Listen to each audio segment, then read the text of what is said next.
Everyone's all right? Yes. Is anyone else home with you? Just the babies and my boyfriend. Well, we came from New Britain. It's better over there because we don't have no complaints at all. For the first time, you're seeing police body camera footage. In the night, officers showed up at mom Karla Garcia's apartment, responding to a noise complaint, unaware that her daughter, 12-year-old Jacqueline Mimi Torres-Garcia, was likely already dead inside that very home. Her body would later be found months later, sealed inside a plastic tote behind an abandoned home. Now, Jacqueline's mom, aunt, and her mom's ex-boyfriend are accused of a crime so disturbing, it's hard to comprehend. And this newly released footage, along with unsealed arrest warrants, could change everything we thought we knew about this investigation. We're on the case presented by Law&Crime. I'm Stewart.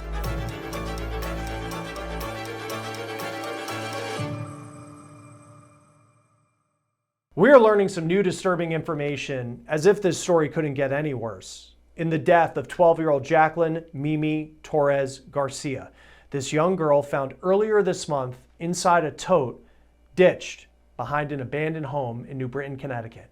And the new details we're getting, I'll warn you, they're worse than even we could have imagined. According to newly unsealed arrest warrants just obtained by Law&Crime, police say 12-year-old Jacqueline was starved, zip-tied as punishment, and left to die inside her family's home in Farmington, Connecticut. Allegedly, it was at the hands of her mom, her mom's boyfriend, and her aunt. Jacqueline's body was then allegedly hidden for months in the basement of the home. The smell was so bad, investigators say, the adults started staying in hotels before Jacqueline's body was moved in a storage bin lined with trash bags, sheets, and even a white powder to mask the odor. Neighbors told police they often heard arguing, screams, and banging coming from the apartment, even calling 911 on more than one occasion. One neighbor said they heard a woman threaten to, quote, break someone's neck. Another reported a scream, something heavy falling, and Karla yelling, stop. And now we're seeing what happened in one instance when officers actually showed up. Farmington police have released body camera footage from December 29th, 2024, just months after investigators believed that Jacqueline was killed. Hi, how are you? Good. Is everything okay? Yeah. We got a call. There's a lot of noise coming from your apartment. They're always called. Okay. Everything's good though. Everyone's all right? Yes. Is anyone else home with you? Just the babies and my boyfriend. Okay. Is your boyfriend here? Yeah. Can I speak with him? Yeah. Babe! Babe! They just want to make sure everything's okay. You okay? Yeah, I'm just pregnant. Just moods, you know. The officers seemed calm, even friendly, chatting with Karla and her boyfriend, Jonatan Nanita. Yeah, my wife's pregnant, so she just be having mood swings. And Okay. I'll be trying to calm her down. Okay. Things happen. I'm at the end, so Okay. it's difficult. All right. Well, I haven't met you guys real quick. I'm just going to write your names down, say I spoke with you, and get out of here, okay? Okay. Police left that night, wishing them a Merry Christmas, never realizing the 12-year-old girl who once lived there was reportedly already gone. In putting this story together, I put Karla Garcia's name into truthfinder.com. So much about this suspect was done out of sight, behind closed doors. Her victim, her own daughter, allegedly, fell through the cracks in the worst of ways. I mean, she went unnoticed for months before her body was found behind that home in New Britain, Connecticut. When I looked up Karla Garcia, I saw on truthfinder.com that address where we see officers respond in December of last year, not knowing that Jacqueline's body very well may be inside that house. Now, our partner Truthfinder is a powerful public records search service that we use to do research here at Law&Crime. You can plug in a name, you get address information, criminal history, and it can give you some peace of mind if there's someone who you need to look up. It's one of the largest public records search services in the US. And with the paid subscription service, you get access to unlimited reports of almost anyone, including looking up registered sex offenders in your area, which is very important. So stay informed, stay safe, check public records with Truthfinder now at truthfinder.com/OTC. According to the newly unsealed warrant, Karla Garcia later admitted that when police knocked on her door that night, Jacqueline had been missing for weeks. But she didn't mention it, she didn't report it. For years, police say 12-year-old Jacqueline Mimi Torres-Garcia did live a quiet, ordinary life in New Britain. Then one day, she was just gone. No missing poster, no Amber Alert, just silence. It was August 26, 2024, when Garcia suddenly withdrew her daughter from school, telling staff that Jacqueline was going to be homeschooled, and no one outside that home would ever see Jacqueline alive again. Months later, on October 8th, 2025, an anonymous 911 call changed everything. It was a tip about suspicious activity behind an abandoned home on East Street in New Britain. It led police to a tote sealed shut, and inside that tote were the remains of 12-year-old Jacqueline Torres-Garcia. At that moment, the mystery of the missing girl that no one knew was missing became a murder investigation. Within days, police arrested 3 people: Jacqueline's mom, Karla Garcia, her mom's boyfriend, Jonatan Nanita, and her aunt, Karla's sister, Jackelyn Garcia. But the heartbreak didn't stop there. Records show that the Department of Children and Families had been in and out of this family's life for years, even conducting a video check-in earlier this year. That is months after investigators say Jacqueline was already gone. So how did a little girl vanish in plain sight under the watch of a family and the system itself? What really happened inside that home in those final moments? The arrest warrant for Karla Garcia reveals a story that appears to change under police questioning, even culminating in admissions of her direct role in the alleged abuse and neglect that led to her daughter's death. When first confronted by police, this was on October 9th, Garcia claimed her daughter was fine. According to the affidavit, quote, Garcia originally told New Britain detectives that her daughter was fine and visiting a friend. Garcia told authorities her children were supposed to be at a cousin's home on Dwight Street in New Britain. All of them. But when police visited that house, they couldn't account for one child, Jacqueline. Police say that Garcia appeared surprised upon hearing this. According to the affidavit, quote, Garcia acted surprised, repeatedly asking, "What do you mean?" She said all her kids were supposed to be at Dwight Street and confirmed they were there when she left. When asked if Jacqueline could have been with a friend or dropped off elsewhere, Garcia said no. And apparently the children weren't even at the cousin's home. The detective informs Garcia that he was told her kids were actually with her sister on Kelsey Street, but Jacqueline was still missing. Garcia again acted surprised. It was at that point that the detective introduced the discovery of the tote, along with the fact that no one had seen Jacqueline at that point in over a year. Garcia's story then began to shift. Police say she first denied knowing anything about the tote, but then pointed the finger at her ex-boyfriend, Jonatan Nanita. This is according to the affidavit, quote, when Detective Mordasiewicz asked what happened, Garcia initially denied knowing, but then said it had been Jonatan Nanita. She said she had been afraid to tell the police because she feared Nanita would kill her or her children. She claimed the last time she saw Jacqueline was 8 months earlier in their Farmington home. So that would have been around February of this year. She alleged that Nanita did not like Jacqueline because she was making Garcia depressed, and that Jacqueline didn't like that Garcia was pregnant with another child. Then Garcia presented a detailed, violent account of her daughter's death that she says started when Jacqueline, the little girl, just 12 years old by the way, put hands on her, the mom. Police say she told them in October of 2024 she was arguing with Jacqueline on the stairs when, quote, Jacqueline threw her down a flight of stairs. Garcia explained that she was 6 months pregnant at the time. Garcia claimed that after Jacqueline pushed her, Nanita became enraged and attacked Jacqueline. The affidavit reads, quote, Garcia stated Jacqueline was bleeding a little and she was still moving. Garcia stated Nanita proceeded to pick up Jacqueline and throw her down the second set of stairs leading to the basement. She told police that Nanita later told her, quote, he had put Jacqueline in a bag and put S-word on her. Garcia insisted she was not involved and that she never reported it because she was afraid of Nanita. So that's one story Garcia told detectives. But then, on October 9th, detectives conducted a follow-up interview with Garcia after receiving preliminary findings from the chief medical examiner. It turns out the autopsy didn't find any obvious signs of recent trauma, but it did note severe and prolonged malnourishment. This directly contradicted Garcia's story of a violent, bloody death on the stairs. Confronted with this, police say Garcia began to change her story. She repeated the tale of being pushed down the stairs, but now claimed that when Nanita stomped on Jacqueline's head, there was, quote, no blood at this time,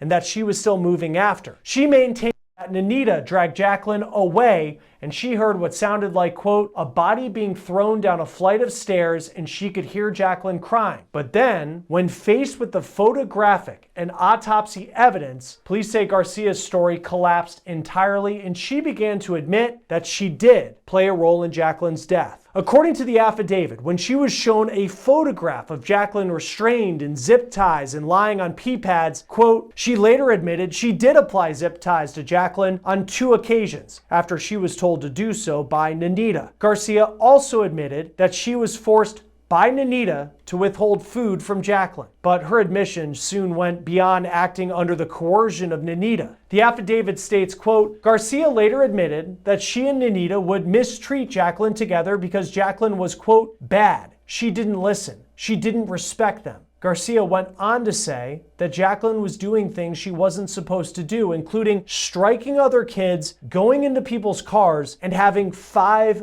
boyfriends. Jacqueline Torres was just 12 years old, I'll remind you. Garcia then provided a new account of Jacqueline's death, one consistent with starvation, telling police, quote, they stopped giving Jacqueline food for about 2 weeks prior to her death. She stated that Jacqueline died sometime in her bed, but she wasn't sure exactly when. She said Nanita moved the body to the basement and the smell became unbearable, so they then stayed in hotels with friends. She admitted that when they moved from Farmington to New Britain, Nanita transported Jacqueline's body. While Karla Garcia was giving her evolving statements to police, her ex-boyfriend, Jonatan Nanita, was providing his own version of events. Unlike Garcia, who was located by police, Nanita approached New Britain investigators voluntarily while they were canvassing Tremont Street on October 8th. According to the affidavit, quote, Jonatan Nanita approached New Britain investigators and expressed that he wanted to clear his name and that he didn't do any of this. Police say Nanita admitted to moving the tote, but that he framed it as a simple favor for Garcia. He told police, quote, Garcia contacted him and asked him to dispose of the tote that was outside her apartment building near the garbage. He drove to Garcia's apartment at 24 Tremont Street in New Britain with his current girlfriend, placed the tote in his truck, and per the instructions of Garcia, he drove to a nearby cemetery to hide the tote. He even stated that Garcia helped him load the bin into his truck, painting a picture of her direct involvement, which she had denied. Police asked Nanita specifically who is in the bin, and this is what he said. Quote, he first stated that he did not know who was in the bin. Officer Corwick asked Jonatan Nanita again who was in the bin, and he shrugged and said, I haven't seen Jacqueline. Officer Corwick asked if he knew it was Jacqueline, and he nodded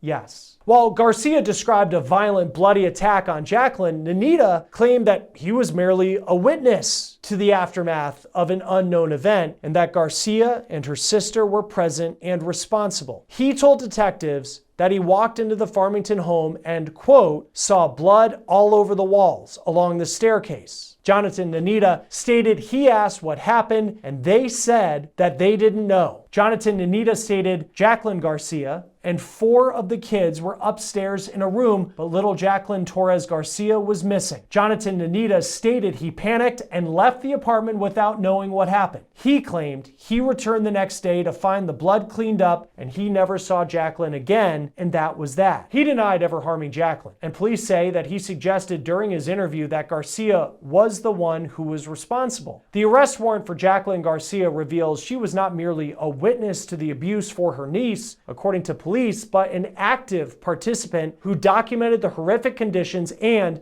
by her own admission, watched the neglect happen. Her first interview on the evening of October 8th was conducted while police say she was severely intoxicated and that she painted a picture of a normal, happy family. But by the next day, during her second interview, she was sober, and police say she admitted that she had not seen her niece in a long time. Quote, Jacqueline stated she had just found out everything yesterday, but admitted to not having seen Jacqueline in months. The interview took a turn when another detective entered the room and informed Jacqueline that her sister Karla had stated that she was present for the abuse and took the photograph of Mimi restrained in zip ties. Confronted with this, Jacqueline's defense crumbled. She began to confirm the horrific details of Mimi's life, and according to the affidavit, quote, Jackelyn Garcia confirmed that her niece, Jacqueline, was deprived of food and made to stand in the corner. She confirmed that her sister, Karla, and Karla's boyfriend, Nanita, zip-tied Jacqueline as punishment and often kept her in the corner of the room where she would defecate and urinate on herself. Jacqueline then admitted to her own active participation in the abuse, though she tried to minimize her involvement, saying, quote, she did not come up with the idea to use zip ties. Jonatan did. Jacqueline admitted to seeing her niece zip-tied on a couple of occasions. Jacqueline further stated Mimi was always in the corner of the house and that the zip ties started at the, quote, end. The affidavit also reveals chilling details about the efforts to conceal Jacqueline's death and the multiple times authorities were alerted to trouble at the home. And perhaps the most haunting moment, one that now plays like a scene out of a tragic warning, comes from the December 29th body camera footage that we showed you earlier. When officers knocked on Karla Garcia's door that winter night, they didn't know that little Jacqueline had already been gone for months. But what their cameras captured now takes on a chilling new meaning. Hello? Hi, how are you? Good. Is everything okay? Yeah. We got a call. There's a lot of noise coming from your apartment. They're always calling. Okay. Everything's good though. Everyone's all right? Yes. Is anyone else home with you? Just the babies and my boyfriend. Okay. Is your boyfriend here? Yeah. Can I speak with him? Yeah. Babe! Babe! They just want to make sure everything's okay. You okay? Yeah, I'm just pregnant. Just Okay. moved, you know. All right. But that's what we get. Hello? He's coming up. Oh, okay. Mind if I come in some while the heat up? Huh? You mind if I come in some while the heat up? Hey, how's it going? Good. We just got a call. There's a lot of noises and stuff like that. Everyone's okay? Yeah, it's, my wife's pregnant, so she just be having mood swings. And Okay. I be trying to calm her down. Okay. Things happen. I'm at the end, so Okay. it's difficult. All right. Well, I haven't met you guys real quick. I'm just going to write your names down, say I spoke with you, and get out of here, okay? Okay.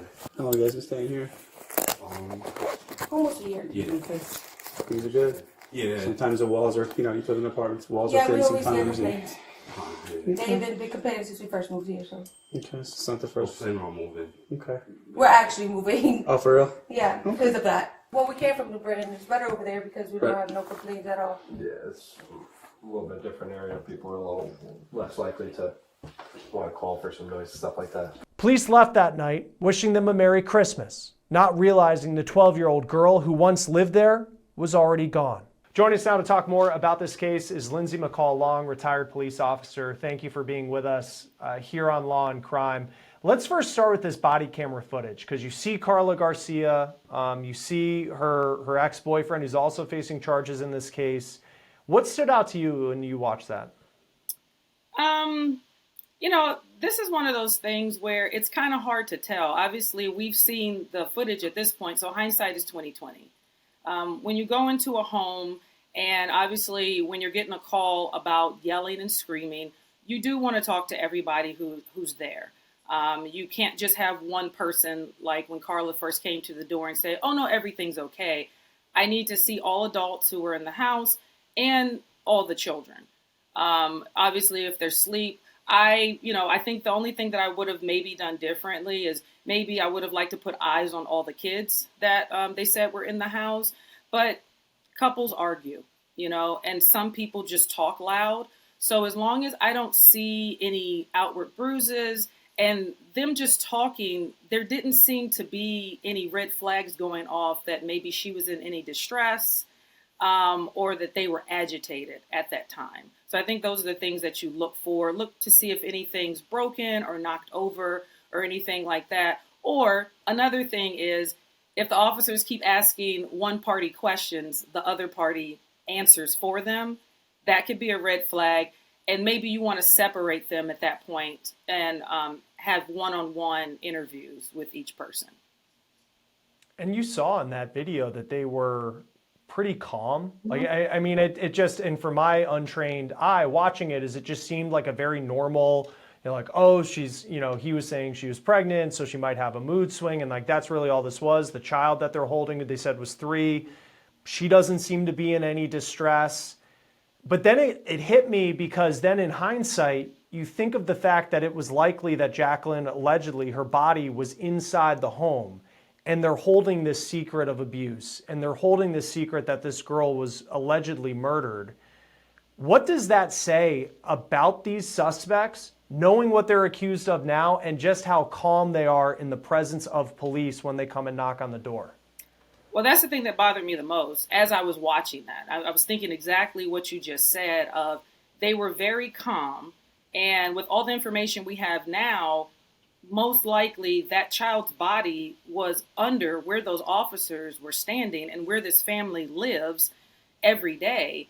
And I have children of my own. I can't even put myself in that mindset to even begin to understand. So clearly, you know, and this is not an excuse in any way, shape, or form for anyone's actions, but clearly some sort of mental health issue going on, possibly even some sort of drug abuse going on as well, because to be that detached, to be pregnant, and you haven't seen one of your many children in months at this point, where's the disconnect there? So I'm not a mental health professional, but I'm quite sure if they were to break that down, there's a lot going on with each one of them, the mother, the boyfriend, and the aunt, but particularly Karla. She's the one that concerns me the most. And we got a good glimpse into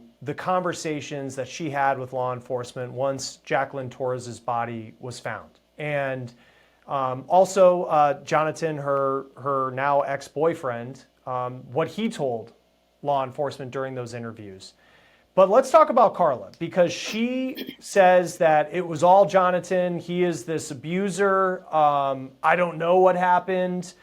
She tells this story that Mimi, her 12-year-old, pushed her down the stairs. What were some of the red flags that stood out to you just reading her initial statements to police? It kept changing. You know, she was shocked, you know, that they didn't know where her daughter was. I understand there were multiple kids in the house, but even if you have, I don't care if you have 2 kids or you have 7 kids, you should know when one of your kids isn't around. And she just, you know, she was pointing all the blame on him constantly. Well, you're the mother of this child, so you should know where your child is. I understand she was saying that there's some abuse, and I do understand in abusive situations, there can be that fear. But at the time where they were arrested, they weren't even together anymore. So she had ample opportunity to say something to someone about either the abuse that had happened or her child being missing, because according to the arrest warrant, at the time the officers were visiting their house that with the body cam that we saw, she knew her child was missing at that point, but she didn't say anything.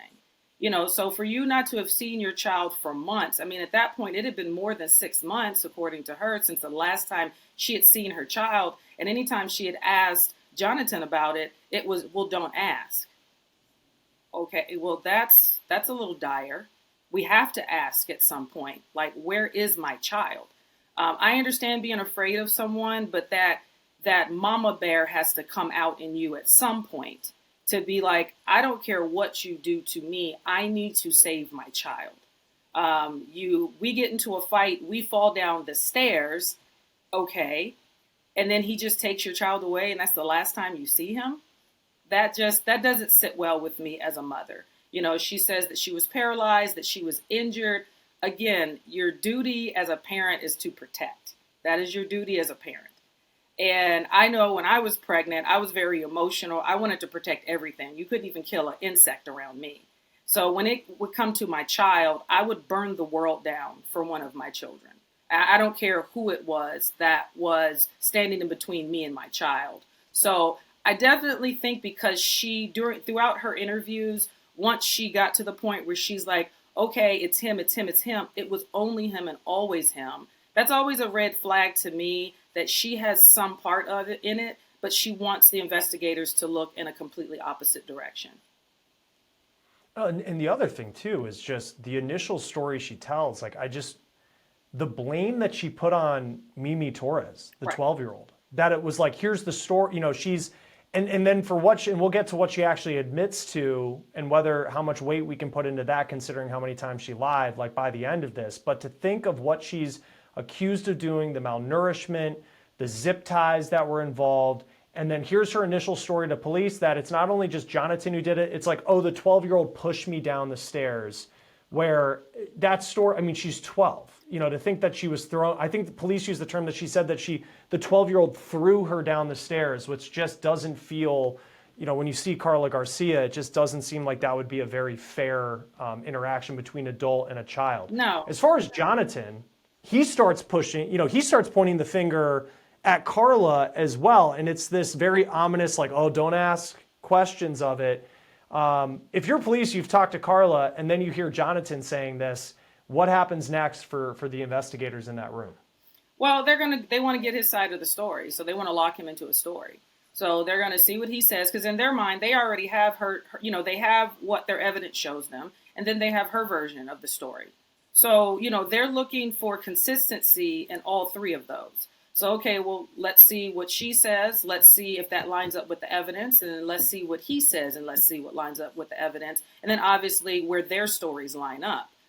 But their stories are just pointing the finger at one another. You know, the fact that he says, oh, well, now he's dating somebody completely different. Well, she calls me to move a bin. What, for what?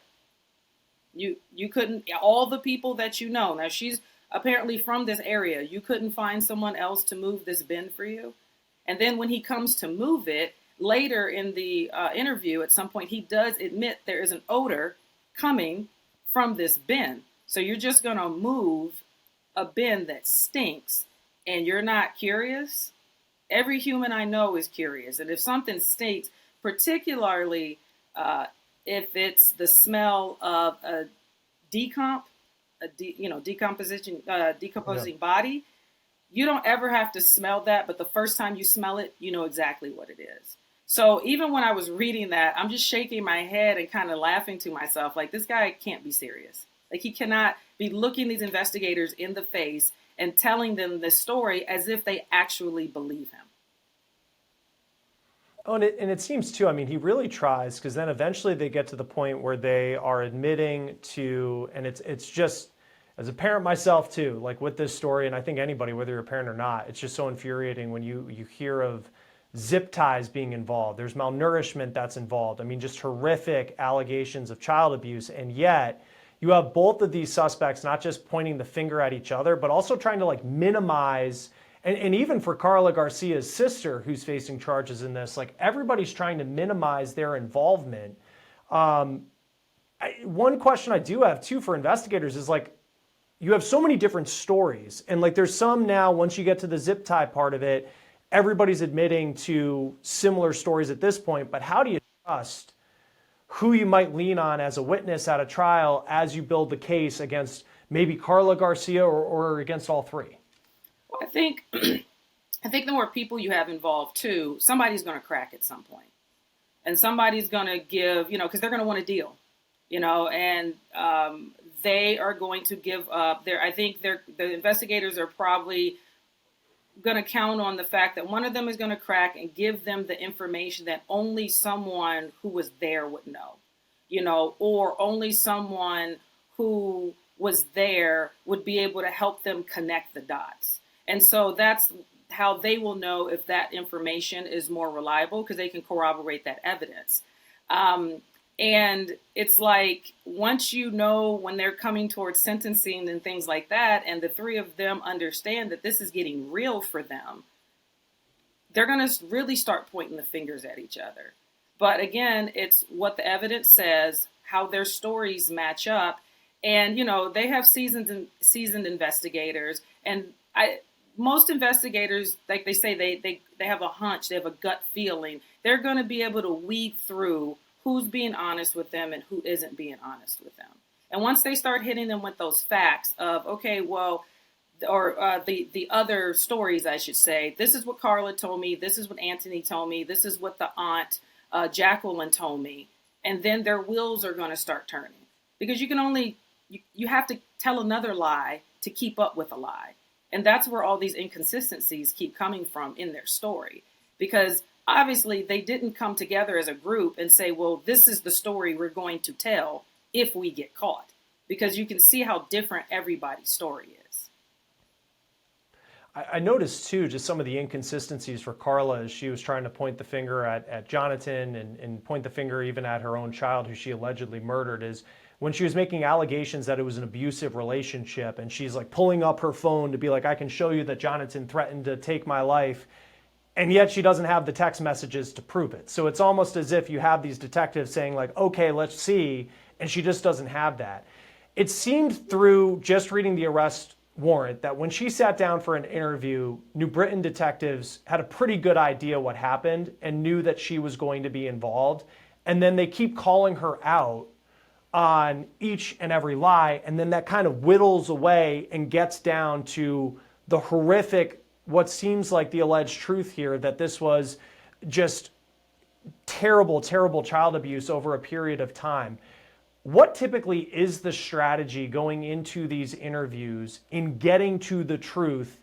And how do you prepare for someone you know is going to lie to your face in the interview room? Well, when I was still working patrol, I went out every day with the mindset of I know I'm going to be lied to. You know, you just have to expect it. You can't be shocked when somebody lies to you. And as far as the investigators go, I mean, they're going to do their background checks. They're going to look into other cases that may be similar, if there's other cases involving abuse or anything like that. And they're going to talk to other investigators, even maybe other agencies who've dealt with Jonatan or Karla or even the aunt, to get a better bead on personalities and things like that. And just like these investigators did, they went and they watched the interviews that the other police department did. You know, they're already, okay, cool. This is the story that they told the first set of investigators. They're going to go in with their own questions. And as you see, the story starts to change. So again, like you said, they already had an idea of what had happened because they have their evidence.